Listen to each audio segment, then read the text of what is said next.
when I spoke to you the other day, you came up with something that I thought was unbelievably enlightening to me. When you talked to me about the family dynamic, about the parents that were having financial control over their children and how it was affecting the children.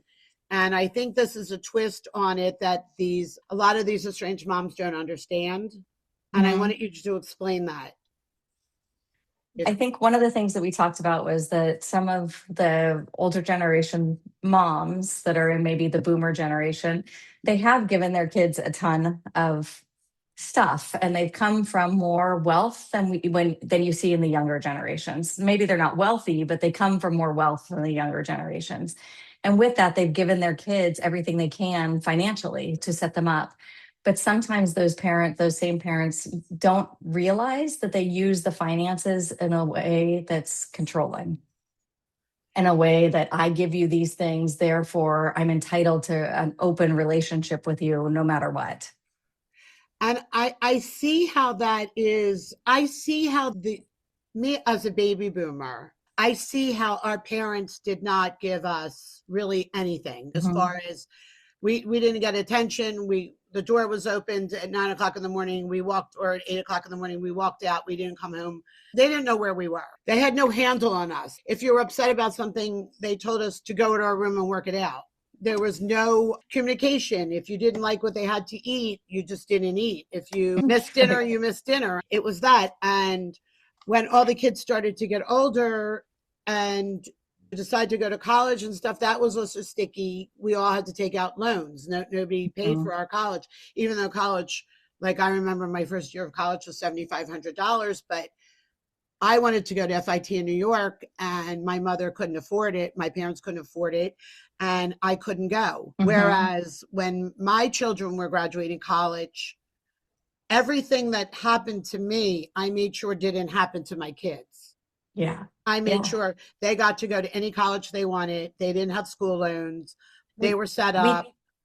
We tend to do that. So I'm a Gen X. I'm the younger end of Gen X. And I had boomer parents that are older boomer parents.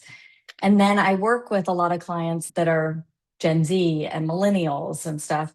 And I think we tend to do that. What we do is we have an experience with our parents, and then we come up with all the things that we didn't really appreciate about it. And we overcorrect. We don't just correct, we overcorrect onto the other, we swing to the other side of the pendulum. And that makes sense because we want to give our kids what we didn't have. We definitely overcompensated at the point where we let them do anything they wanted, as far as, do you want to do ballet? Do you want to do soccer? Do you want to go to a semester abroad in Spain for a semester? Whatever they wanted to do, we let them do. I think our intentions were good. Yeah. They started out. Most parents, so there's a spectrum of parents that I've worked with, and I actually, a little bit about me, I work with, one of my specialties is working with parents, but I also work with individuals. So I've been on both sides of it. And then as a therapist that has worked with children who are estranged and with the parents who have estranged children, I have seen the gamut of all of it. And I think that most of the time, I would say majority of the time, the parents have good intentions. They're never setting out to hurt their kids. But inadvertently, sometimes we do. And that's just what happens. And parents can't seem to grasp that, or to sometimes understand that it's okay to admit, I might have hurt my kids, instead of dismissing it. So I'm in all these Facebook groups with these mothers, and I know that they're probably going to get mad at me for saying this, but a lot of the moms feel that the children were ungrateful. And therefore, since they did get to go to any college they wanted, and they did go to the semester abroad, and that when they did buy their first house, the parents gave them X amount of dollars, $50,000, $100,000, $20,000, whatever they needed to put down payment on their first house, and they feel that they owe them. I don't think that they realize they're doing this. I don't think that they realize that they're asking for something in return. I don't believe that they 100% realize what they're doing. I think that the overcorrection went so far the other way that, like I was telling you the other day, I know people that are building and have built secondary homes down at the shore or in the mountains or somewhere, and they make the houses where there's not just one master bedroom. there's like family rooms, like master, Yes. there's 2 or 3 master bedrooms, so the kids can, the adult children that are in their 30s or Uh-huh. 40s can come down to the shore or wherever their house is, and they have a comfortable accommodation. Yeah. And they make a humongous kitchen. So like the Hmm. house consists of a huge family room, humongous kitchen, and like lots of big bedrooms, Yeah. basically, is what they do. And the parents are not, I wouldn't say requiring, but they're enticing their children with perks to be faithful and spend all of their free time and holidays with them. Yeah. And And I feel like, so I come from a perspective, it's called dialectical. And there's a dialectical perspective that's holding two opposing truths at the same time. And what that means is most kids can feel, and I work with even the kids about this, sometimes they don't see it this way either, but we can hold two things. We can be incredibly grateful for our parents, and we could be really grateful we have a house to go to and that they're helping us financially. And we can have that love and gratefulness, and we could still need boundaries, sometimes have be angry with them when they push our boundaries, sometimes be hurt by them. Like we can hold all of that at the same time. And I think we're not, it's, you can be grateful and be angry. You can be grateful and still want boundaries. no, I can absolutely understand how the kids also probably, I would think, might be like losing their identity to their parents. The parents Mhm. were so controlling. I don't mean they were so influential to the Mhm. child that they went. I know mothers that have gone as far as picking their kids' majors in college, like what they Yeah. wanted them to do for a Yeah. living, like their majors where they wanted to live. I can see how my generation thinks that's loving, whereas the younger generation thinks that's intrusive. I think that they might think it's intrusive, but they also lose themselves. They lose their own identity. What would I do if I didn't have my parents? Who am I without this money? What would I? And so a lot of, I've told you, I think our kids, there's a developmental stage that's not in any, it's not written anywhere. Usually we talk about the young child, and then there's an adolescent stage, and then there's an adult stage, and then there's an elderly stage. That's it. But I find with all my clients and with myself, there's this stage of differentiation and autonomy, especially now as there's extended adolescence, right? Kids need more support. And so they're not launching until later. And there's this developmental differentiation where kids need to find themselves. And sometimes it's hard to do that with parents that want to be a part of everything. So they sometimes push the parents away so that they can go find themselves. And parents have a really hard time allowing kids to do that.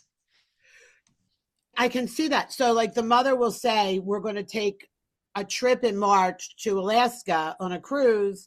And the kids are like, we're not coming. And the mothers are, and the kids are saying, we're not coming. And the mothers are like, how are they passing up a trip to Alaska?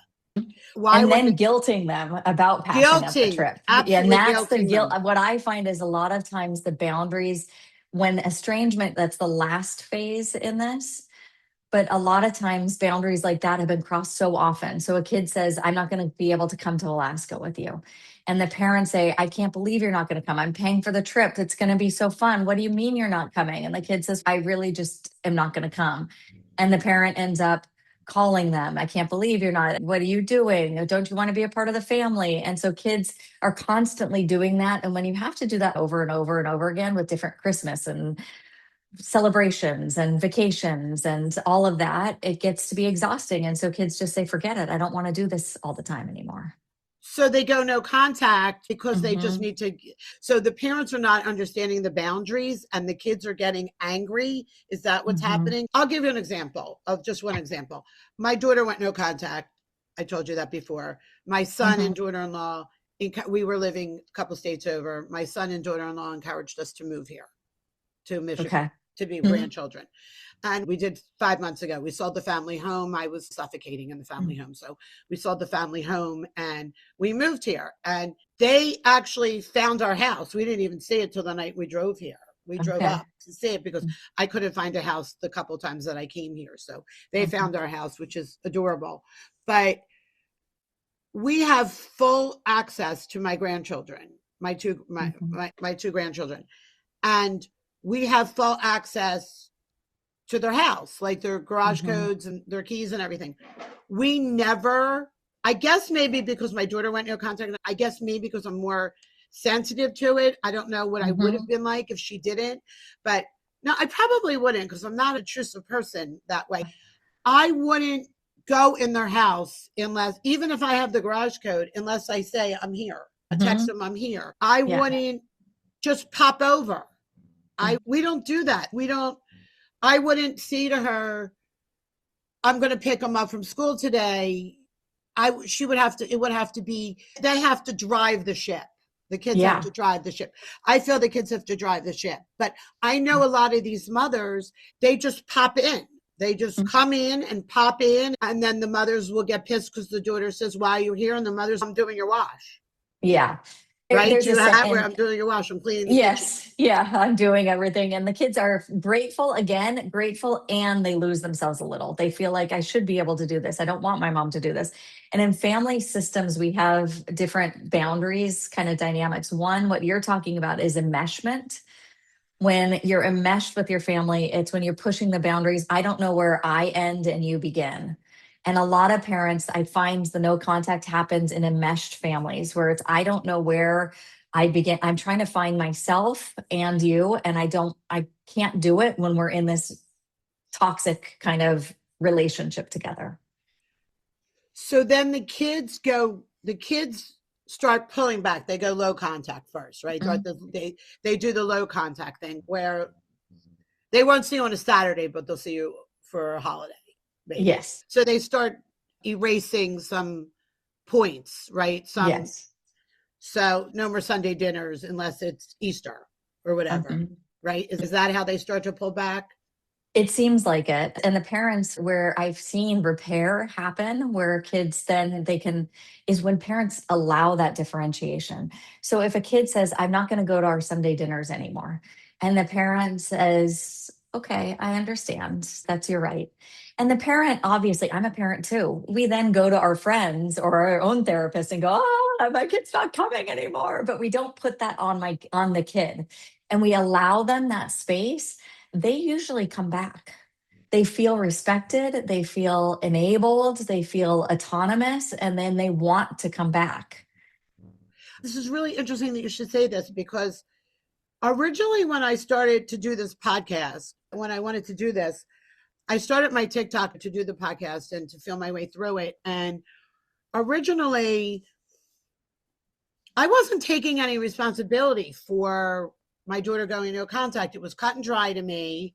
My Mhm. daughter married somebody that didn't want any family members in his mother and didn't want any family members. And then it was cut and dry. So basically, it didn't matter who I was, they were going to go no contact. Also, with other members of my family, because they wanted complete control of her for Mhm.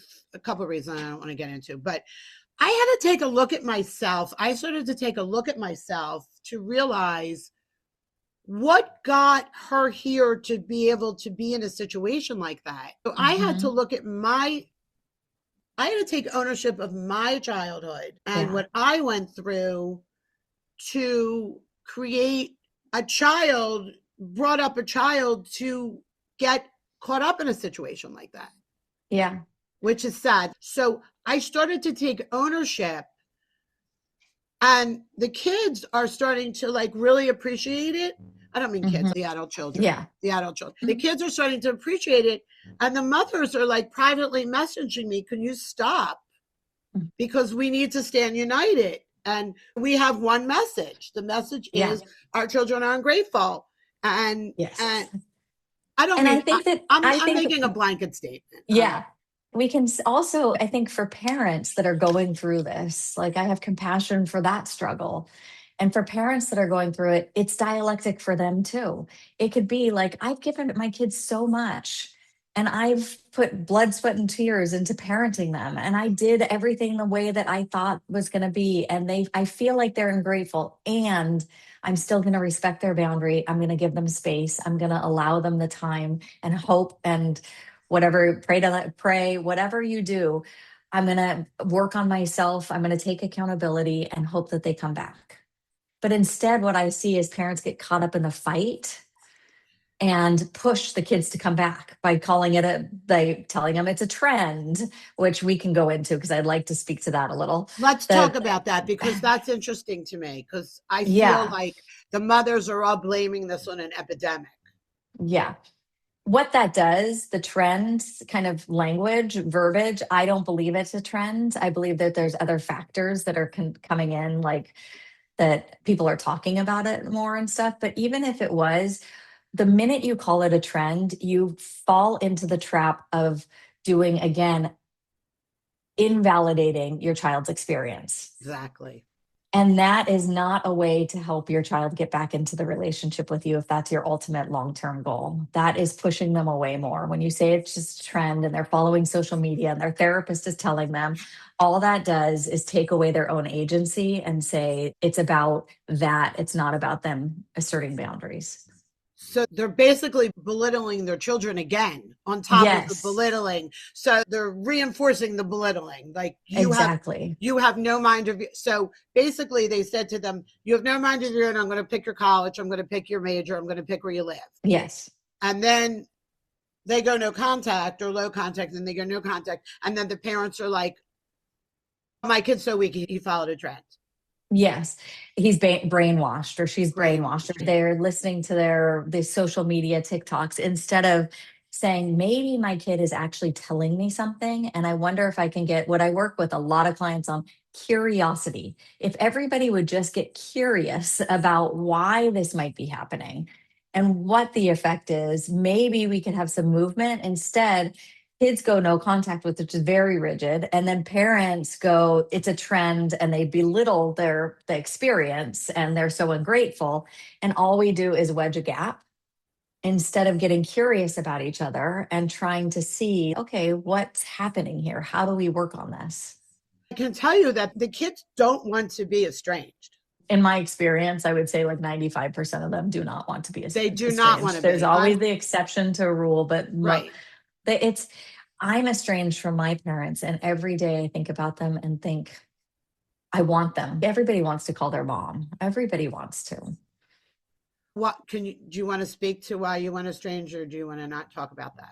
I can talk about it a little bit. There's a lot of stuff that happened in childhood that I don't even want to go into Yeah, because right. that's not really what led me into the estrangement. Right. What led me into the estrangement is exactly what I talked about and what I see with my clients, where year after time, I would try to say, I just need a little bit of space, or I'm not going to come to that vacation, or I don't want to come to Christmas dinner, or something like that, because I just needed some space. And my parents would call and say, I can't believe you're doing this to me. Do you know how hurtful this is? Your dad and I love you so much. That did not give me the space. Then I just felt guilty.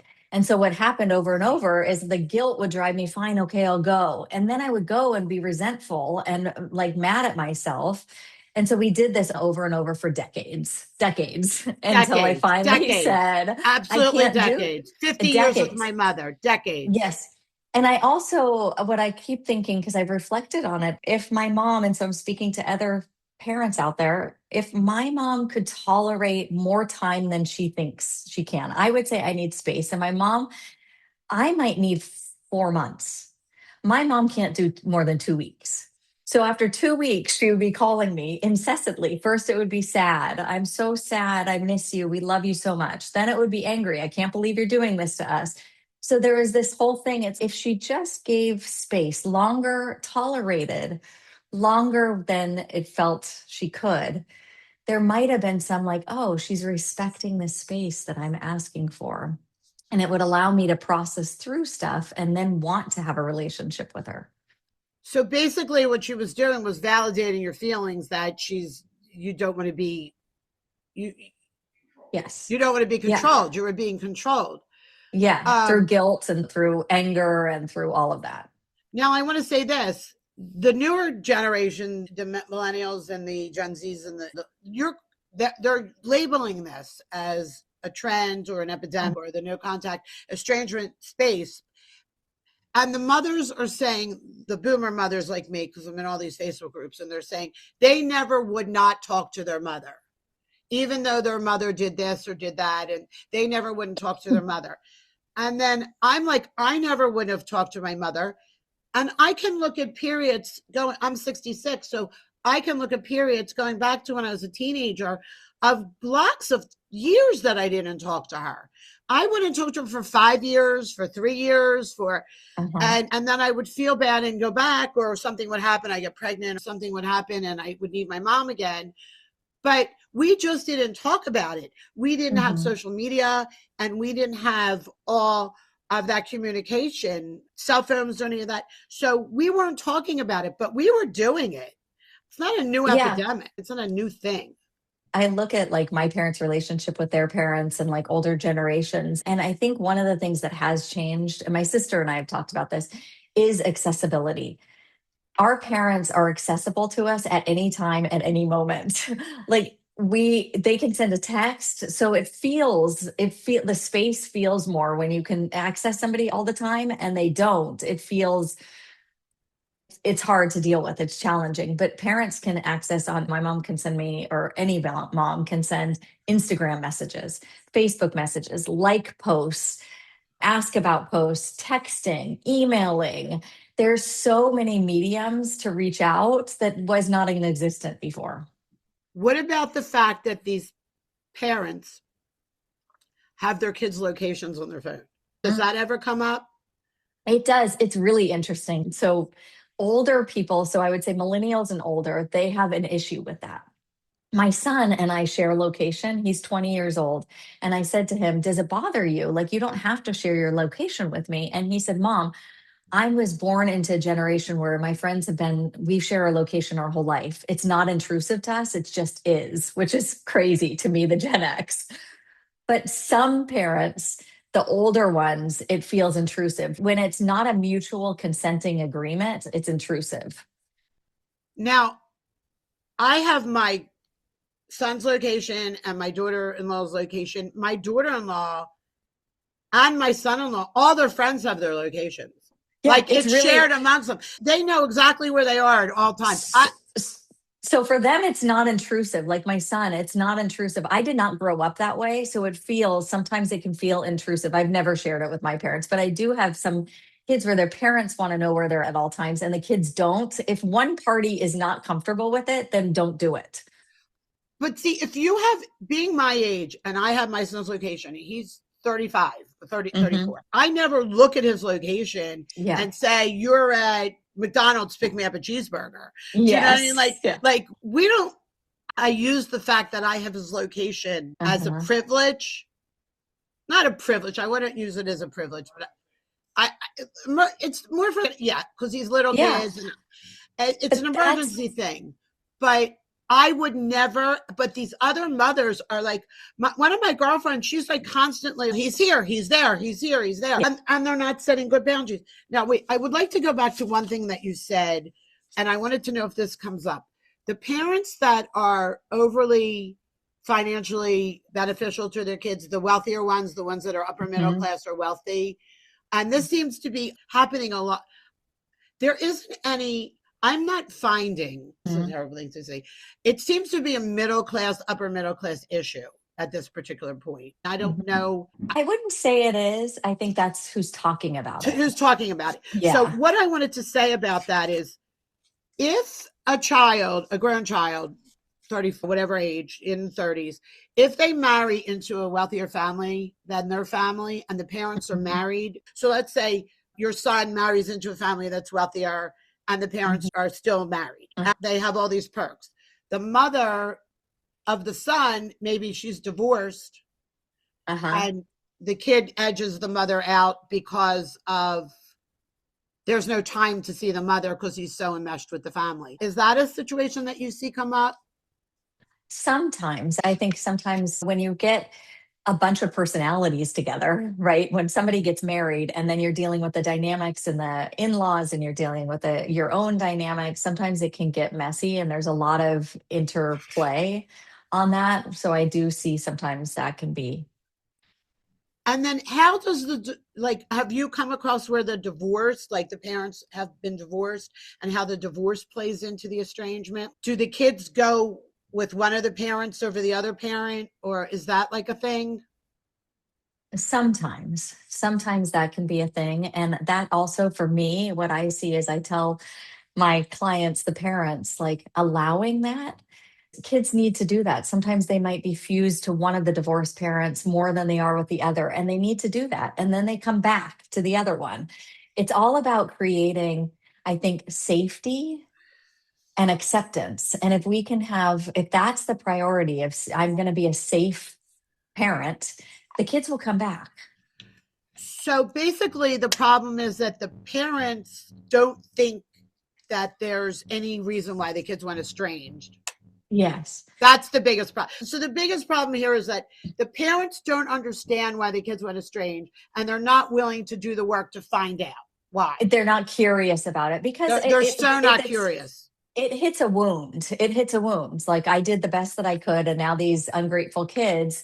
But so in order to get curious, you have to be willing to say, I might have made some mistakes, and maybe I didn't. Maybe this is just part of their developmental process, and they need to do this. But maybe I need to pull back, and I'm too intrusive. Maybe I'm too enmeshed. Maybe I'm too rigid with my wants and needs. So you have to be able to ask yourself, and kids today are going to therapy more than our parents did. And so that's another thing they're learning about these things. And I do want to speak to that too, because I keep getting this pushback about people will say, you're telling your clients, exactly. I would love to talk today. about that because there's a lot. Okay, so it seems like there's a lot of blame. Yes. On, Everywhere. There's a saying, when you have one finger pointing back, you have three fingers pointing back at yourself. So there's a lot of pointing outward and no pointing back. There's a none. lot of, it's the therapist, it's the trend, it's the social media, it's my ungrateful kid, it's this, where there's very little reflection back towards themselves. And as a therapist, I want to say, one, we learn, if you are a licensed therapist, you learn we do not actually give advice to our clients. That is not our role. I don't give advice to my clients. So I have never told my clients you should go estranged from your parents. That is, and that is sad. That is the last thing. It's always trying to work it out, but it's how do you set a boundary and tolerate that boundary? How do you tell them you're not coming on Sunday?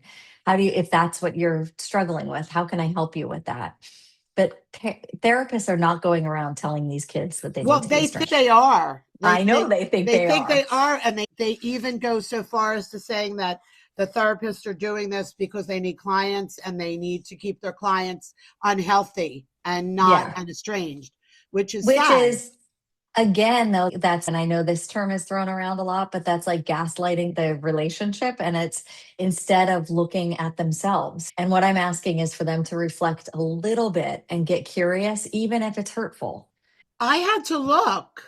I Mhm. looked. I went on a journey to find out, and I found out. Now I can't fix my situation because there's other reasons, but I got her there. It's my Yeah. It's not blame, though. There's no it's not a blame, shame. right? Yeah. There's no shame. Like, I want parents to know that too. Like, you are not the demons. You are not the awful people that did this. Nothing is black and white. You could be a loving, kind parent, and maybe you push them. Maybe you guilt tripped them. Maybe you That's use another thing I finances wanted to to talk about. control. I want to talk about the. I'm sorry, I didn't mean to interrupt you, but the Mhm. guilt thing keeps coming up. There's a lot of the two words that I hear, like the six words I hear, are like boundaries, accountability, control, guilt. But the Yeah. guilt, the parents are guilting big time, right? Big time Big guilt, time. big Yeah. time And I guilt. think that's what's pushing kids away. Nobody likes to feel guilted. We like, as parents, if somebody said to you, I can't believe you're not going to do this for me, it's not a natural wanting to do it. It's doing it out of people pleasing or wanting to be there. And guilt is not a way to get your needs met. And parents use guilt to get their needs met. So bad. I've had mothers that have written texts to their kids last week during the storms that Yeah. you know what I'm talking about? How Yes. did you not check on me? Yeah, yeah. And what is that? You can imagine a kid reading that. Their first thought isn't warmth toward their parents. So the parents are looking for warmth. Why didn't you check on me? And the kids that read that feel a sense of like anxiety. I did something wrong again. I messed up again. I can never get it right with my parents. And they don't like that feeling. So if a parent would actually, instead of guilting, just be direct. I really like it when you call me, or I love our relationship, or I love it when you say, when you check in on me, instead of why didn't you check in on me. It would change the dynamic. Right. I love that you wanted to go out to lunch with me today. Or Yes. I love that you took some time to take a walk with me around the block. Yeah. Like that Yes. stuff. Instead of saying things like, you didn't call me during the storm and I'm older. And then the kid goes in this one particular thing, the kid go like, all my trees fell down and we're like in a hotel. And the mothers are Yeah. like, you didn't bring me over dinner.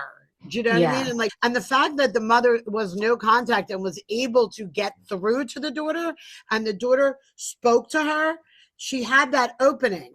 And a lot of the mothers, she got a lot of responses. And a lot of the mothers were like, your kid's ungrateful. And then there was two camps. There was the ungrateful, and then where you had the opening. And I wish I had the opening. But all the mothers seem to be personalizing it to them. I wish I had that opening, not like you had that opening. I wish you had the opening. Another issue that the kids are, that the mothers are really having bad, and I'd like to speak to you on this, is the grandchildren. And that seems to be something that is cruel. Yeah. Okay, so the mothers, you're naturally a better grandmother than you are mother. Do you know what I mean? But speak to me about, have you had experience with this grandmother, grandfather situation? It is sad. And I feel the parents' pain and grandparents' pain of not being able to see, or when it feels like punishment. Because I don't like when, I think it shouldn't feel like punishment as much as it's just space and like a boundary. And the kids, sometimes the grandkids become collateral, but and sometimes that's what the adult child needs to do in order to get the space. So for me, I never used my son as you can't see him when I needed space. But what my mom would do was push that boundary. So I would say, you can see him. And then she'd show up constantly at his games and at all sorts of things, so that he was like this pawn in her getting to me. And that really was hard because I didn't want to put the relationship boundary up against my son. But yet my mom used him sometimes, or it felt like she might not even know that she was, but it felt like that. I couldn't get the space. She was flexing. The mothers are, we talked about this before. The parents are constantly flexing. They're flexing with love. They're flexing with money. They're flexing with attention. They're flexing with time. I know a lot of mothers still pay for their successful children's cell phone bills. Yes. I mean, that's another thing, just so you know, like when I work with the children, I am constantly working, or the adult children, I'm constantly working on like, you can't have it both ways. And how do you start differentiating yourself rather than just hitting the eject button? And it should be a slow thing where the children are saying at first, please don't pay for my cell phone bill. I'm going to figure this out on my own. And kids get really scared because sometimes they haven't learned, and this is not a knock on the parents, but I've done it too. Our goal in life is supposed to be to launch our kids into independent, successful humans, kind humans. And when we keep paying for their stuff, we are not contributing to that goal. And so then kids feel stifled, and then parents have that control. So it gets confusing. So I work with the kids too on letting go. Don't let your parents pay for these things. Do it on your own. Get off your parents' cell phone plan if you don't want to go on the Alaska trip. Like Yes. if you don't want to have Sunday dinner, don't be on their Netflix and their Hulu and their Amazon Prime. Exactly. Yes, Like, and that's the way the kids push boundaries. Like they say, "I'm grateful for all these things. I still need them to pay for A, B, C, D, E, F, G, H, but I don't want to go to Sunday dinner." So I say it goes both ways. do you see how the parents are like getting confused about that? Yes. They're paying for all these things, yet they're not. See, I also think that the parents also feel like I don't know how to put it. Because I do all these things for you doesn't mean that you're obligated to me. Yes. You made that choice. I think it would be helpful if, when we are in a relationship with our adult children or as adult parents or as an adult child, to think of it as any other relationship. Most parents would not treat their friends the way they do their kids. And most kids would not treat their friends the way they do their parents. And if we could see, yes, of course, there's a different dynamic and relationship, but if we could see, would I do this to my friend? Would I say this to my friend? That's a good kind of question to ask yourself before guilting your kid or before your kid asks for money and then won't come to Sunday dinner. Would they do that to a friend? Would they ask for all this stuff and then not reciprocate? The two things that the parents are really confused about is the money issue. The kids will call for money. They won't call them, but then they'll call them for money. And the parents never block the kids. The kids just always block the parents. Yeah. But then the mothers are also doing things like stalking their Facebooks and like getting aunts or uncles or brothers to send pictures of their children and all that. It's sad. Well, I think the mothers are hurt. And so it makes them behave in a manner that feels like pathetic, and it makes the children get more rigid. Whenever the moms or dads are getting bigger and finding ways and getting sideways, it makes their kids get more rigid rather than more close. So them sending pictures or telling a relative to call them, that drives them away. And if their goal is to be close to them, it's giving the space and not doing stuff like that. And sometimes that's really hard because it can take a long time to heal. But the grandchildren part, like I understand all of this, all of it. I get all of this. I just think that the grandparent piece is cruel.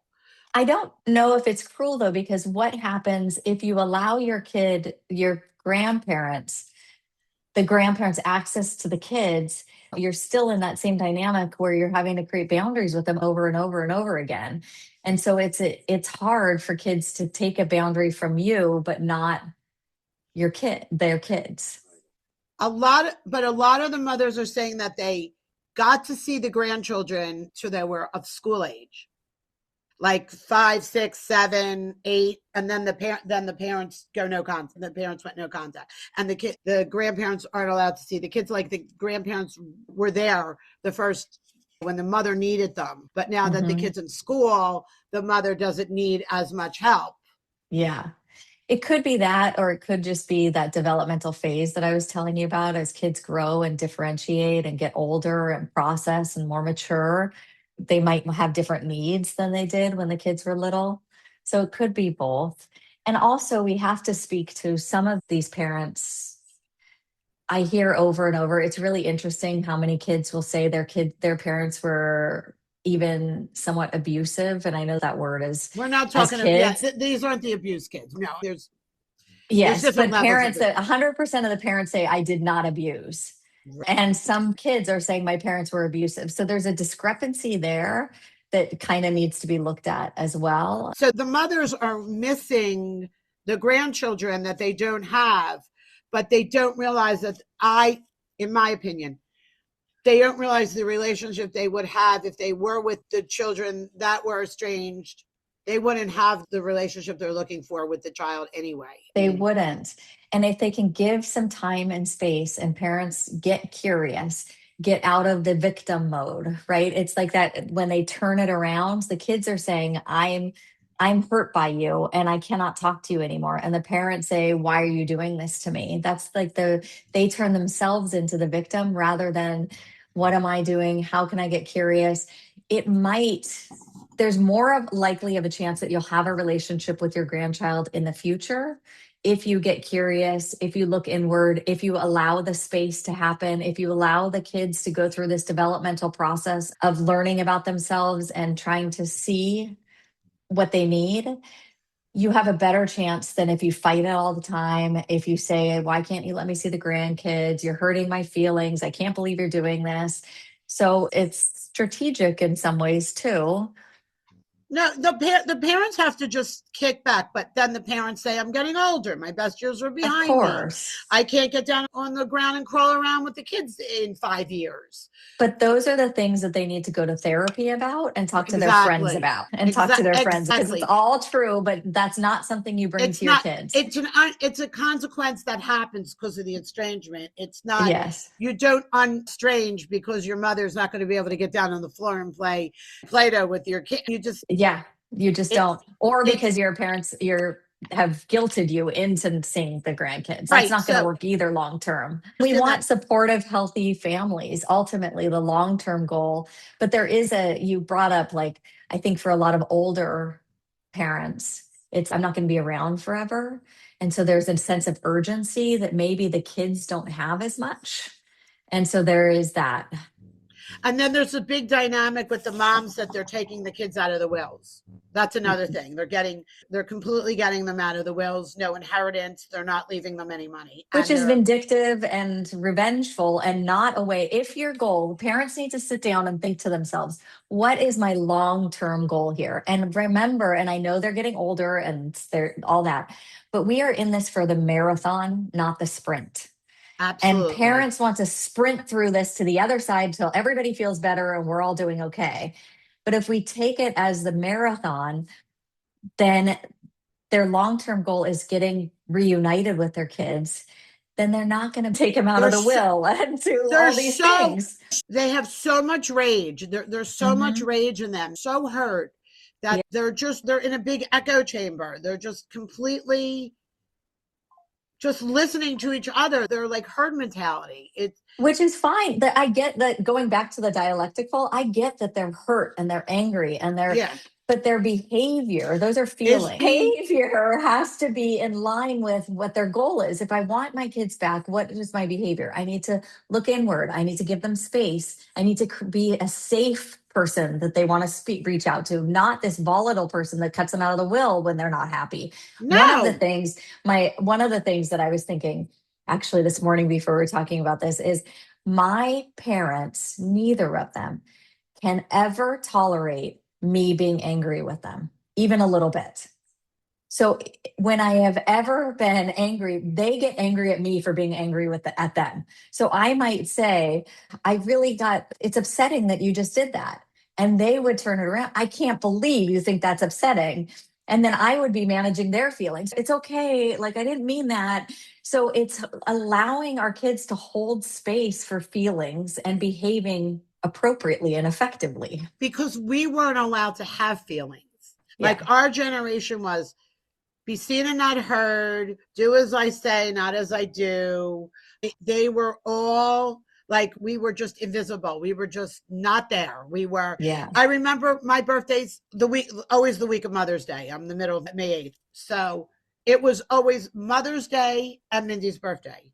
It was Yeah. never Mindy's birthday. My birthday is May 13th. I get that. So did you get that? Did you get? Yeah, for Carissa, for our Mother's Day and my birthday, let's do brunch. And I'm like, I don't want to do brunch. But yeah, I still get the Mother's Day birthday thing is mixed. But it was Mother's Day first. Yeah. Yeah. It was always Mother's Day first, and you were a tag along. You were like a plus Yeah. one. I did want to say one other thing. I didn't want to belittle I skimmed over the abuse part, and I Yeah. don't want to seem narrow-minded with the abuse. I realize that there is some real abuse out there. I do realize that there's all kinds of abuse. And if you want to speak to that, because I do understand. Yeah. I just see a phenomenon going on in my own practice, and then what I see on social media and stuff, where there's at least a percentage of kids saying that they were abused by their parents. And there's 100% of parents deny that. I have never once seen. So there has to be, maybe there has to be some, like, maybe parents reflecting that some of, maybe they weren't intentionally, but some of their emotional neglect or their verbal things that they said, or even some of the punishment came across as or was blatantly abusive. So it's just that sometimes that there's also a childhood that leads to this. It's not just I set boundaries as an adult over and over. A lot of our parents, like when adults are with their parents, it's very common for them to turn into 9-year olds again. It doesn't matter how old you are. It doesn't matter how old you are. So we get triggered sometimes. There's a whole history of whether it's love and kindness and support, or whether it's a rigid relationship, a meshed relationship, boundaries being crossed that goes back to really early on. And that can be also really triggering. So it's harder to set boundaries with people like that and sometimes I think that our kids are trying to unravel a dynamic that maybe wasn't one they wanted, and they need space to do that. So it's very enmeshed. It's hard to change the enmeshment while you're in the relationship. So they need space, and then they go back into it in a different way. But the mothers are also saying this. The mothers are also saying the parents that were physically abusive, the parents that were mentally abusive, the ones that sold them drugs, gave them drugs, made them do drugs at school, the ones that chain them up, Mhm. the ones that neglect, all the stories that we hear about the mothers that are on the Yeah. documentaries. Yeah. Those mothers are not the mothers complaining about the no contact. They're Yeah. all saying that's a big thing, that they're saying those mothers are not these mothers. Yeah. And I get that. But there also is a sense of sometimes the misunderstanding about what a childhood looks like. Maybe a kid was really had to be parentified and was constantly managing their mom's emotions from the time they were really little. Maybe they had to be adult well before their time. There's all those things that they want to get unravel from that dynamic. Yes. You So, can see how that happened. My whole generation got divorced in their 40s. So their kids mhm, were little. Like my kids were little when I got divorced. A lot of the mothers I know use their kids as their like social. They took them out to eat and the movies and all that stuff. yes. And they did the stuff that they should have done with a partner with their kids. Yes. Yeah. And sometimes No, kids, no Mountain yeah. Tang, but Yeah. And they don't mean to, but kids sometimes don't want that role anymore. And so they're trying to get out of right. managing. Like for me, I feel like for a lot of my life, I managed my mom's feelings. It was trying to make her feel better, trying to make her feel okay about it, and that made me become invisible. I didn't know who I was. And so I need space to figure that out and to create who am I if I'm not managing my mom's emotions, or if I'm not feeding into the guilt tripping or whatever. Exactly. I understand that. I remember when I graduated college, I had to start my job immediately and work so I could help support my Mhm. mom. And Yes. I didn't get the opportunity like some of my other friends were like traveling through Europe for 3 months or doing this or doing that. It's And hard. it's very And that, hard because you never feel like you ever have, when's it going to be my turn? yes. So now And these so mothers have, it's my turn. I have time. I'm yes. semi-retired. I'm this. It's my turn. I want to do these things with you. And the kids are pushing back because the kids feel less than. Yeah. See, I think the parents are discounting the less than. The kids are saying they're abused, and but they're not explaining it to the terms where the mothers, like you're saying now, where the mothers did these things. Anna's holding out the money and all that. And I don't think the parents are understanding that. Abuse is a big term, so maybe we don't have to use Yeah, that, no, this but isn't you. yeah, because Overstepping. yeah, Over because there is abuse. Like I've worked with many kids adult kids where there's been abuse. I've worked with older adults where there was abuse and things like that. But there's also a sense of managing, overstepping, parentifying, enmeshment. Those kind of things are where kids are trying to come up with, their adult children are trying to find appropriate boundaries. And you cannot heal a I've been really cautious of using this word It's because very this gets thrown cautious. back at me, but trauma, like you cannot heal trauma in the same environment which caused the trauma. And so you have to step away to heal what's going on before you can get back into that situation. You cannot process pain or a hurt in the same dynamic that caused the pain and the hurt.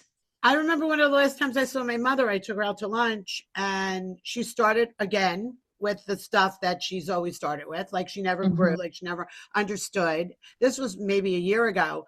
And I literally pulled over in a parking lot and had like a panic attack.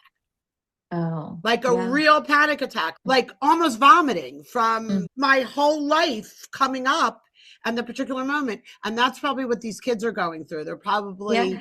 They're probably, it's not one thing, it's not one straw, Yeah. it's the combination. The mother will say one thing like make your bed or whatever the mother says, or Yeah. your bathroom's dirty. They'll trigger the kid to the point where the kid gets back in that 9-year-old body or Yes. 12-year-old And body. that happens if you haven't read like The Body Keeps Score. They've done a lot of research on that. Our body recognizes past wounds, even when our head doesn't recognize. So a panic attack is that happening. Something, it's our body is responding to something that maybe our head hasn't caught up to or doesn't understand yet. But so the mother's just saying, I just told her to clean her bathroom. No, you just Yeah. didn't tell her to clean your bathroom. You brought up 30 Everything. years Yeah. of bullshit that Yeah. has been bothering her. One last thing I want to say, because I know you have to go. Yeah. This situation with the parents that are estranged from some of their kids and not all their kids, that's Mhm. confusing. Whereas the mother has 3 kids or 2 kids and talks to one and doesn't talk to 2, or talks to 2 and doesn't talk to 1. That, is there anything you can talk about that, like how the mothers can like figure out where their spot is with that? Because I I struggle think with. it's I think it's hard. That is a difficult thing to understand, but every kid is a different kid. Nature came out of the womb Right. different, and every kid has different experiences. And there's a psychologist that always says that each kid grew up in a different family, even though it was the same family, because their responses, their age, whatever was happening, whatever was going on, it's all different. So kids respond differently. And also, I have siblings. They both talk to my parents, but they have issues with my parents, but they've dealt with it in a different way. Do they talk to you? They talk to you, right? They talk to me. And that's one thing I want to speak to. The biggest, like, thing parents I hear often, they want their kids to side with the parent, like side with one or the other. That is an awful way for a sibling. So you have to allow the siblings, that's called triangulation, when you get in the I middle of it.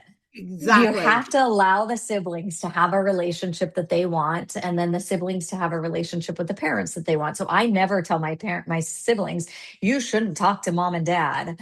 And they never tell me you need to talk to mom and dad. We just allow, we give ourselves agency and autonomy and respect that we know what we And you have need, boundaries with them. You and have boundaries. boundaries. Like Yes. I have my best friend and I are different political views, and we never Hmm. talk about it. We literally, it's a no-go zone. We don't talk Yeah. about it. We never bring it up. We never fight about it. It's just Yeah. there's so much There's other That's stuff a boundary between that you us. guys have. Yeah. What? That's And a it what? just That's a that's a boundary that you have, a good, like a solid boundary. So a couple of things I was thinking of, if you want to read any, I think she was on the Oprah show, but any parents, the Nedra Tawwab has amazing books about boundaries. She has a family book about boundaries. It's really helpful. So I recommend that book to everyone. I think she also has a podcast, and she's amazing.